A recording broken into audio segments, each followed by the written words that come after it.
హైదరాబాద్ లో కన్సల్టేషన్ మరియు 3,500 రూపాయల colour Doppler test Avis hospitals లో ఉచితంగా పొందండి. నమస్తే, మీరు చూస్తుంది సుమన్ టీవీ. నేను మీ కీర్తి. నాతో పాటు ఉన్నారు ప్రముఖ ఆధ్యాత్మికవేత్త డాక్టర్ అనంతలక్ష్మి అమ్మగారు. నమస్తే అమ్మా. నమస్కారం తల్లి. అమ్మా, ఇప్పుడు దసరా నవరాత్రుల్లో 2వ రోజు గాయత్రి అవతారం కదా, మరి ఈ అవతారం యొక్క ప్రాముఖ్యం గురించి, విశిష్టత గురించి మాకు తెలియజేయండి. ఇది విజయవాడలో అలంకరించేటటువంటి అలంకారం అమ్మ. మొత్తం మహాశక్తి ఏదైతే ఉందో చైతన్యం ఒక్కొక్క సందర్భంలో ఒక్కొక్క రాక్షసుని సంహరించడానికి ఒక్కొక్క అవతారాన్ని ధరించి వచ్చింది. అంటే ఆ రాక్షసుడి యొక్క లక్షణాన్ని బట్టి, అతడు అడిగిన వరాలను బట్టి, వరాలు అడుగుంటారు కదా, అంచేత ఏ విధంగా సంహరించాలి అన్నది ఆలోచన చేసి ఆ రూపాన్ని, అవతారాన్ని ధరించి వచ్చినటువంటి ఆ సర్వ చైతన్య స్వరూపిణి అయినటువంటి అమ్మవారి అవతారాలు కోకొల్లలుగా ఉన్నాయి. వాటిల్లో ప్రధానంగా కొన్నింటిని గ్రహించి ఒక్కొక్క దేవాలయంలోనూ ఒక్కొక్క అవతార క్రమంలో చేస్తూ ఉంటారు. చివరి కొన్ని అన్ని ఆలయాల్లోనూ సమానంగానే ఉన్నా తరచుగా తేడా ఉంటాయి. విజయవాడలో కనకదుర్గాదేవికి ఈ 2వ నాడు గాయత్రీ మాత అలంకారాన్ని చేస్తారు.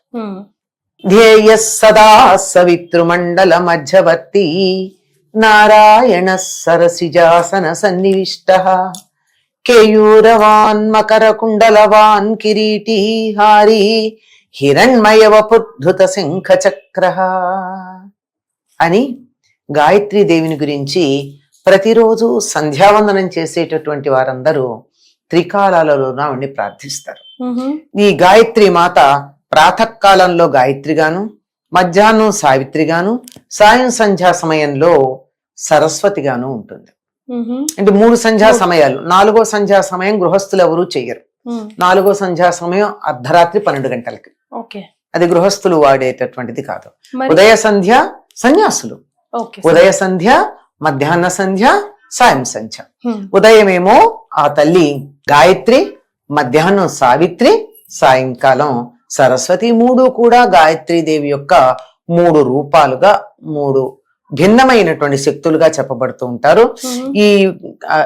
ఈ రూపాలలో ఆవిడ ఉపాసకుల చేత ఉపాసన చేయబడుతూ ఉంటుందన్నమాట. ఈ గాయత్రీదేవి యొక్క శిరస్సు నందు బ్రహ్మ, హృదయంలో విష్ణువు, శిఖ పైన రుద్రుడు ఉంటారని చెప్తారు. అంటే ఒక గాయత్రి ఉపాసన గనక చేసినట్టయితే బ్రహ్మ విష్ణు మహేశ్వరులు ముగ్గురిని కూడా ఆరాధన చేసినటువంటి ఫలితం ఉంటుంది. ఈవిడికి 5 ముఖాలున్నాయి అంటారు. ముక్త, విద్రుమ, హేమ, నీల, ధవళ, ఛాయ, 5 రంగులు. 5 ముక్త అంటే ముచ్చపు రంగు, ఆ తర్వాత విద్రుమ అంటే పగడపు రంగు, ముక్త, విద్రుమ, హేమ బంగారు, నీలము, ధవళము తెలుపు. 5 రంగుల ముఖాలతో ఆవిడ ప్రకాశిస్తూ ఉంటుంది. గాయత్రీదేవికి 5 ముఖాలు ఉన్నట్టుగా మనం చూస్తూ ఉంటాం. ఈవిడ ఎలా ఉంటుంది అంటే 5 ముఖాలు కలిగి ఉండి శంఖం, చక్రం, గద, అంకుశం అనేటటువంటి 4 ఆయుధాలను చేతుల్లో ధరించి ఉంటుంది. శంఖం, చక్ర, గద వరుసగా చెప్పుకున్నాం కదా. పాశ, అంకుశాలు, పాశం కూడా ఉంది. వీటిని ధరించి ఆ గాయత్రీదేవి రూపం మనకి దర్శనమిస్తూ ఉంటుంది. గాయత్రిని వేదమాతగా చెప్తారు. వేదాధ్యయనం చేయడానికి ప్రధానమైనటువంటిది గాయత్రి మంత్రోపదేశం. ఓం భూర్భువః స్వః. అది అవునమ్మా. అది 24 బీజాక్షరాలతో ఉంటుంది. ధియోయోన ప్రచోదయాత్ అని చెప్పేటటువంటి తప్ప ముందు చెప్పినటువంటివన్నీ వ్యాహృతులు. వాటికి ఏమర్థం ఉంది అంటే మంత్రశాస్త్రపరమైనటువంటి అర్థమే ఉంది. నిజానికి గాయత్రిగా మనం ఆరాధించేటటువంటి దాంట్లో ఏ దేవత గురించి చెప్పుంది? ప్రార్థనలో అయితే చెప్పాం గాని ఈ గాయత్రి ముక్తా విద్రుమహే మనీల ధవళ ఛాయ అనే గాయత్రి రూపాన్ని అక్కడ వర్ణించాం గాని మంత్రంలో ఏమీ లేదని బీజాక్షరాలే. ఒక్కొక్క బీజాక్షరం ఒక్కొక్క దైవానికి సంబంధించిందని మొత్తం మన శరీరంలో ఉండేటటువంటి దేవతలందరినీ మనం ఒక్కసారి గుర్తు చేసుకుని ఆరాధించుకుంటూ వాళ్ళని ఏం చెప్తున్నాం? యో నా ప్రచోదయాత్, మమ్మల్ని చక్కగా ప్రచోదన చేయుగా, ప్రచోదన మగుగాక. అంటే ఈ దేవతాశక్తులు ఏవైతే మన శరీరంలో ఉన్నాయో అవి వాటితో పాటుగా నా బుద్ధి ప్రచోదనమగుగాక అని చెప్తాను. ఇందులో ఈ దేవుడి పేరేం లేదు. ఎవరైతే బుద్ధి కావాలనుకుంటారో, ఎవరైతే తెలివి కావాలనుకుంటారో, ఎవరైతే తమ యొక్క తెలివితేటలు చైతన్యవంతంగా ఉండాలి, చురుకుగా ఉండాలనుకుంటారో వాళ్ళందరూ గాయత్రిని ఉపాసన చేయాలి. ఇది ఒక మతానికి సంబంధించింది అనే పొరపాటు పడడం వల్ల చాలా ప్రమాదాలు ఉన్నాయి. కానీ దానిలోని జాగ్రత్తగా గమనించుకుని ఎవరికైతే బుద్ధి కావాలో వారందరూ దీనిని ఆరాధించవలసినది అని చెప్పేటటువంటిది. ఈ గాయత్రి అనేటటువంటి మాటకి గాతారం త్రాయతి, ఇది గాయత్రి పాడేటటువంటి వారిని రక్షించేది అని అర్థం. ఈ గాయత్రి మంత్రం యొక్క సూక్ష్మ రూపం ఏమిటంటే ఓంకారంగా చెప్తారు. ఓంకారం మనలో నడుస్తున్నంతసేపు మనం రక్షించబడుతూ ఉంటాం. ఏమిటి ఓంకారం అంటే మనలో ఉచ్ఛ్వాస నిశ్వాసాలే ఓంకార స్వరూపంగా ఉంటాయి అని. అటువంటి గాయత్రి పరమం మంత్రం, గాయత్రిని మించినటువంటి మంత్రం మరొకటి లేదని చెప్పారు. మంత్రరాజంగా చెప్తారు. నమాతు పరదైవతం, తల్లిని మించినటువంటి దైవం గాని గాయత్రిని మించినటువంటి మంత్రం గాని లేదని మనకి చెప్పడం జరుగుతూ ఉంటుంది. అటువంటి గాయత్రి రూపంలో రెండవ నాడు అమ్మవారి యొక్క చైతన్యాన్ని ఈ అలంకారంతో, ఈ రూపంతో ఆరాధించడం అనేది విజయవాడ కనకదుర్గ అవతారాల్లో మనకి రూపకల్పన చేసి మన కళ్ళ ముందు ఉంచటం జరుగుతుంది. ఈ గాయత్రి దేవి కిందాక మీరు అన్నారే ఓం భూర్భువస్వః అని చెప్పి ఆ మంత్రాన్ని దర్శించినటువంటి ఆయన ఎవరయ్య అంటే విశ్వామిత్రుడు. విశ్వామిత్రో ఋషి అని, విశ్వామిత్రుడు ఈ మంత్రాన్ని దర్శించినటువంటి వాడు కనుక అందరికీ కూడా ఇది ఉపాస్య దైవంగా చెప్పబడుతూ ఉంటుంది. ఏ ఉపాసన చేయాలన్నా, ఏ మంత్రాన్ని పఠించాలన్నా, ఏ వేదాధ్యయనం లాంటివి ఏం చేయాలన్నా కూడా మనలో ఈ గాయత్రి శక్తిని ఆవాహన చేసుకుని చేస్తారు. చెప్పాను కదా, పాడేటటువంటి వాళ్ళని రక్షించేది అంటే మనలో ఉచ్ఛ్వాస నిశ్వాసాలు చక్కగా జరుగుతూ ఓంకారం అనేది నిరంతరం బాగా జరిగేటట్టుగా చేసేటటువంటి శక్తి ఈ గాయత్రి. ఈ గాయత్రీ దేవిని ఆరాధించితేనే మనకి మిగిలినటువంటివన్నీ కూడా మంత్రాలు చదివేటటువంటి ధ్యానం చేసేటటువంటి శక్తి లభ్యమవుతూ ఉంటుంది. నిజంగా గమనించినట్టయితే ఈ గాయత్రి మంత్రం ఇందాక నేను చెప్పానే బీజాక్షరాలు ఉన్నాయి, ఇవన్నీ మనలోనే శరీరంలో ఉన్న దేవతా శక్తులు అని చెప్పుకున్నాం కదా.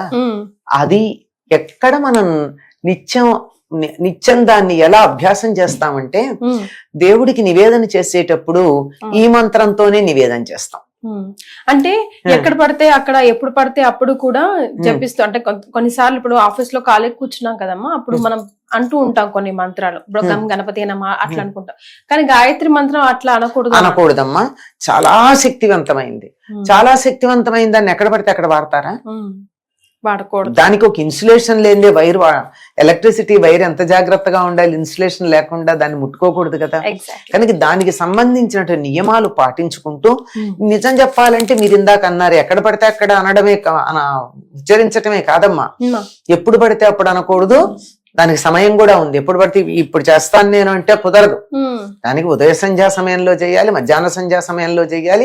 సాధారణంగా సంధ్యావందనం చేసేవాళ్ళు కూడా మధ్యాహ్నం చేయరు సాధారణంగా, ఎందుకంటే ఉద్యోగాలు అవి చేస్తూ ఉంటారు. కరెక్ట్ ఆ సమయానికి కుదురుతుంది, కుదరకపోతుంది. అందువల్ల ఉదయమే దానికి సంబంధించిన ప్రాయశ్చిత్త మంత్రాలు ఏవో చెప్పుకుని చేసేసుకుంటూ ఉంటారు.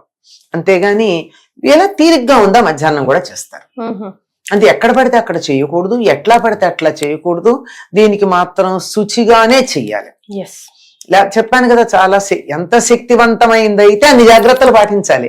శక్తి లేనిదైతే పర్వాలేదు, ఎక్కడ పడితే అక్కడ పాటించడం. మీరు ఎక్కడ పడితే అక్కడ చదవడం గురించి మాట్లాడుతున్నారు, రింగ్ టోన్స్ గా పెట్టుకుంటున్నారు. అది కూడా చాలా భయంకరమైనటువంటి పద్ధతి. మనం ఏ పరిస్థితిలో ఉంటామో తెలియదు, మన ఎదురుగా ఉన్న వాళ్ళు ఏ స్థితిలో ఉన్నారో తెలియదు. మనం ఫోన్ పట్టుకెడితే ఎక్కడ పడితే అక్కడ పట్టుకెళ్తాం, ఎక్కడుండగా ఫోన్ మోగి ఆ మంత్రం వస్తుందో తెలియదు. పైగా దాన్ని మధ్యలో కూడా ఆపుతాంగా, మధ్యలో ఆపితే తప్పే కదా. అంచేత ఇట్లాంటివి అతి ఉత్సాహం అంటారే, అతి సర్వత్ర వర్జయేతని ఈ అత్యుత్సాహం ప్రకటించడం అన్నది అది సరైనటువంటి పద్ధతి కాదమ్మా. గాయత్రి మంత్ర జపం ద్వారా ఆ 4 వేదాలు చదివినటువంటి ఫలితం లభిస్తుంది అని చెప్తారు. ఇప్పుడు అందరికీ వేదాలు చదువుకునేంత తీరికుండదు కదమ్మా. 12 ఏళ్ళు ఇంకే పని లేకుండా ఇంట్లో వేరే పని కూడా లేకుండా నిద్ర లేచినప్పటి నుంచి చదువుకుంటూనే సమయానికి ఎవరో ఒకళ్ళు ఏదో పెడుతూ ఉంటే తింటూ ఉండి చదువుకుంటే గురువు దగ్గర ఉండి 12 ఏళ్ళు పడుతుంది వేదం చదువుకోవడం. ఓ అమ్మో. మరి అట్లాంటిది 4 వేదాలు చదవాలంటే చాలా కాలం జీవితం అంతా అయిపోతూ ఉంటుంది. కొంతమంది 12 ఏళ్లలోనే చాలా వరకు చదువుతారు అనుకో. ఎంతో వేద చాలా వేద మంత్రాలు లుప్తమైపోయినాయి, మనకు కనపడకుండా పోయినాయి. అంటే ఉంటాయి ఎక్కడెక్కడ ఆకాశిక్ రికార్డ్స్ లో ఉంటాయి తప్ప మానవులకైతే అందుబాటులో లేవు. ఆ ఉన్నవి చదువుకోవడానికి ఇంత సమయం పడుతుంది కనుక నాకు వేదాధ్యయనం చేసినటువంటి ఫలితం రావాలి, అంత చదవలేను, కొంత భాగం చదువుకుంటాను అని అనుకున్న వాళ్ళకి గాయత్రి మంత్రం గనక చేసినట్టయితే 4 వేదాలు చదివినటువంటి ఫలితం లభ్యమవుతుంది. చాలా చురుకుగా ఆలోచించగలుగుతారు, చాలా తెలివితేటలు లభ్యమవుతాయి గాయత్రి మంత్రం చదివినందువల్ల. అయితే అమ్మ, ఇప్పుడు ఇళ్లలో పూజ చేసుకుంటారు కదా, నవరాత్రులు అమ్మవారిని నిలబెట్టుకుంటారు కదా, మరి గాయత్రి అమ్మవారి అవతారం వచ్చిన రోజు మనం ఏమన్నా ముఖ్యంగా పాటించవలసిన నియమాలు ఏమైనా ఉన్నాయా? మామూలుగా అమ్మ దసరా దీక్ష తీసుకున్నటువంటి వారు పాటించే నియమాలు, ఎవరికి వాళ్ళు వేరే నియమాలు పెట్టుకుంటారు కదా. మరి ఒక పూట భోజనం చేస్తాను, లేదు అసలు చేయకుండా ఉంటాను, ఫలానా ఆహారం తింటాను, ఫలానా తిన్ను, ఏవో నియమాలు పెట్టుకుంటారు కదా. ఆ నియమాలతో పాటుగా ఈనాడు 2వ రోజు అమ్మవారిని గాయత్రిగా గనక ఆరాధించినట్టయితే అమ్మవారు మన మూల రూపంగా లలిత పరమేశ్వరి అనుకుంటాం కదా. లలితాదేవితో పాటుగా పైగా ఏం చెప్పుకుంటాం, మహాకాళి, మహాలక్ష్మి, మహాసరస్వతి, ఇది త్రిశిక్షాత్మక లలితా పరమేశ్వరి అని కదా సంకల్పం చెప్పుకుంటాం. అంచేత లలితాదేవి, మహాలక్ష్మి, దుర్గా ఈ 3 అష్టోత్తరాలతో పాటు గాయత్రికి అష్టోత్తరం ఉందమ్మా. సహస్రనామం కూడా ఉందన్నారు కనుక గాయత్రి అష్టోత్తరం మనం చదువుకున్నట్టయితే అమ్మవారి గాయత్రి స్తుతులు బోలుడు ఉన్నాయి. ఇందాకనే ప్రారంభంలో చదివాను, జయస్తదా సవిత్ర మండల మధ్యవర్తి అని. అలాంటి శ్లోకం ఏదైనా చదువుకుని గాయత్రి మంత్రం అభ్యాసం ఉన్నవాళ్ళు చేయొచ్చు, లేనటువంటి వాళ్ళు ఈ స్తుతి చదువుకోవచ్చు, అమ్మవారి అష్టోత్తరం చదువుకోవచ్చు. ఆవిడికి సంబంధించినటువంటి స్తుతులు చాలా లభ్యమవుతాయి, వాటిల్లో ఏదో ఒకటి చదువుకుని అమ్మవారి యొక్క అనుగ్రహానికి పాత్రలు కావచ్చు. ఈ రూపంలో ఉన్న అమ్మవారు.